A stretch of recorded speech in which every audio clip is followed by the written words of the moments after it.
It was supposed to be a light-hearted segment, a bit of late-night banter between one of the NFL's biggest stars and one of America's most beloved hosts. But what aired that night on The Late Show with Jimmy Fallon was anything but. Travis Kelce, fresh off another dominant season with the Kansas City Chiefs and a whirlwind year in the tabloids, thanks to his relationship with pop sensation Taylor Swift, had agreed to appear to talk football, fame, and fun. Jimmy, always one to blend comedy with curiosity, cracked a few jokes about the romance, mild at first, teasing even. But Kelce, wearing a crisp black jacket and noticeably on edge, didn't crack a smile. "Let's not go there," he said, trying to keep his tone light. Jimmy laughed it off, assuming Travis was playing along. He wasn't. Asterisk, the tension became noticeable, just 5 minutes into the interview. Fallon, sensing the energy shift, leaned further into the comedic route. "So is Taylor writing her next album about you already?" he quipped, prompting a groan from the audience and a visible eye roll from Kelce. "You really want to go there?" "Jimmy," Travis asked, voice tight but controlled. Jimmy, not used to push back, stammered, "It's just a joke, man. You know how we do it here." Kelce leaned forward, fixing his eyes on Fallon. "There's a difference between a joke and disrespect," he said, his tone no longer playful. The audience quieted. Fallon tried to save face by moving on to football questions, but the damage had already been done. Asterisk from there, the conversation unraveled. Fallon pivoted awkwardly to the Chiefs' recent Super Bowl win, asking about locker room celebrations. But every answer from Kelce was short, clipped. One-word replies, long silences. Even Fallon's seasoned charm couldn't fix the awkwardness that was now bleeding through every second of airtime. Then came the moment that pushed everything over the edge.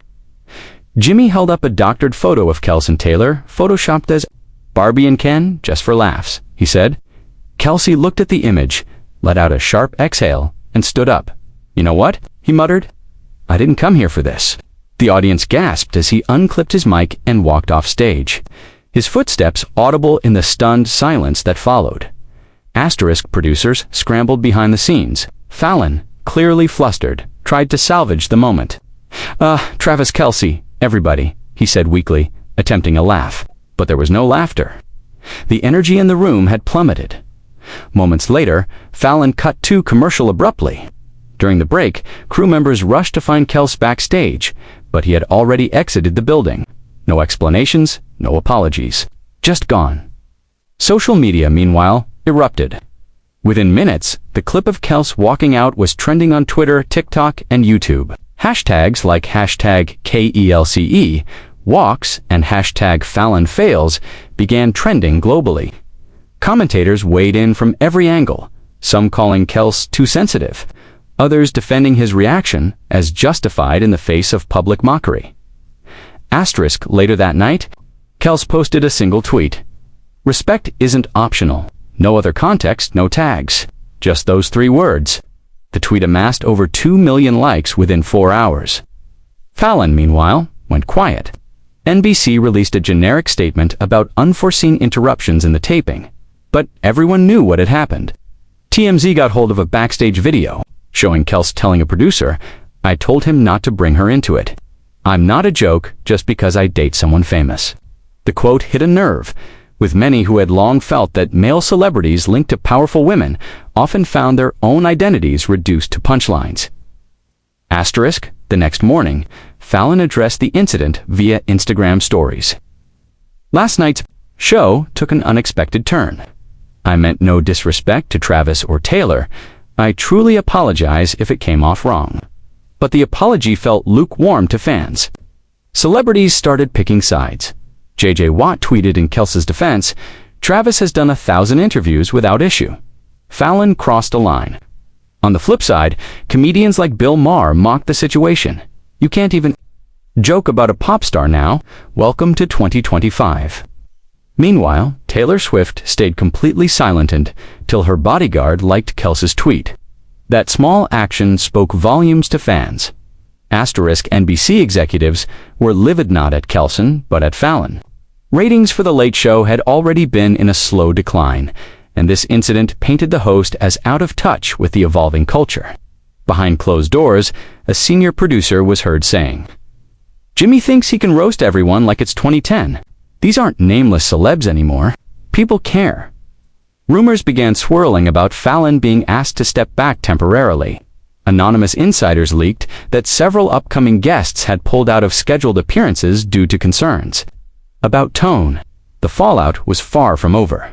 Asterisk, by the end of the week, Kelce made a surprise appearance on a rival talk show, The Graham Norton Show in the UK, where he was treated with warmth and respect. When asked about Fallon, Kelce said only, "I respect anyone doing their job. I just expect the same in return." The British audience applauded, and the internet once again sided with him.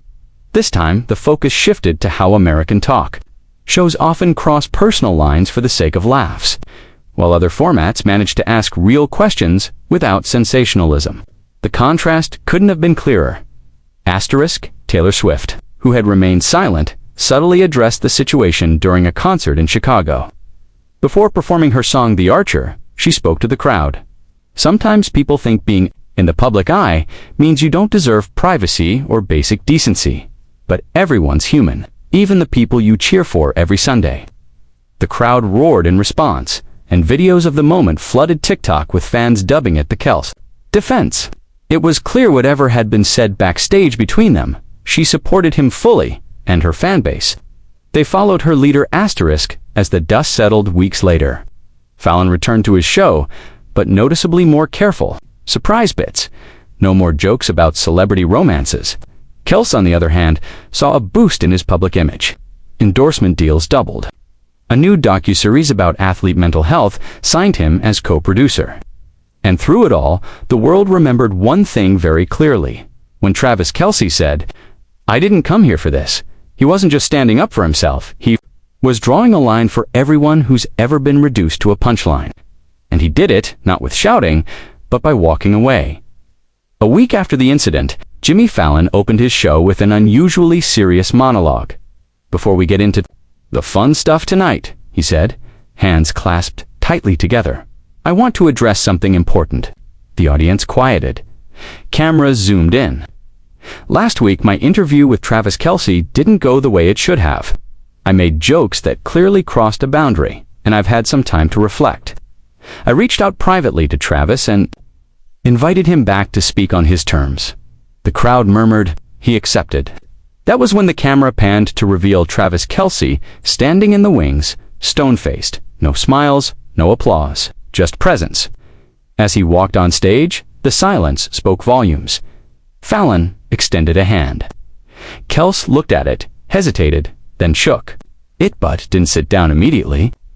"Before we start," Kelce said into the mic, "I need you to understand something. What you said wasn't just a joke that went to far, it was an example of what people like me deal with all the time.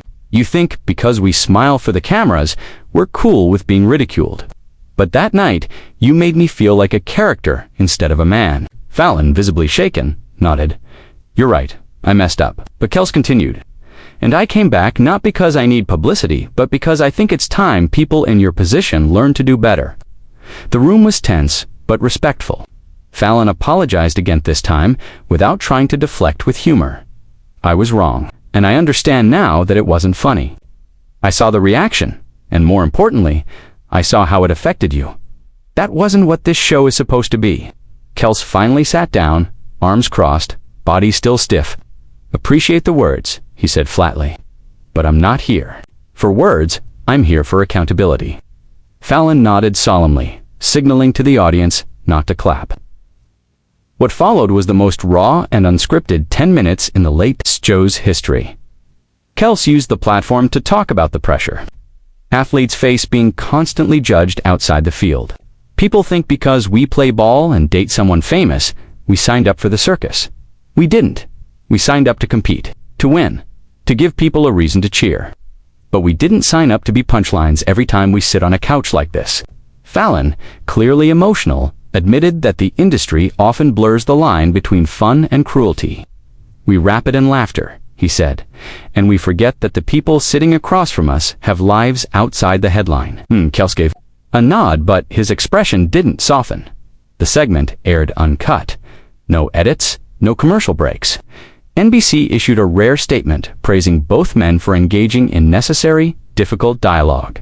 And though some critics accused Fallon of damage control, the general public saw the moment as genuine. Clips from the conversation flooded the internet.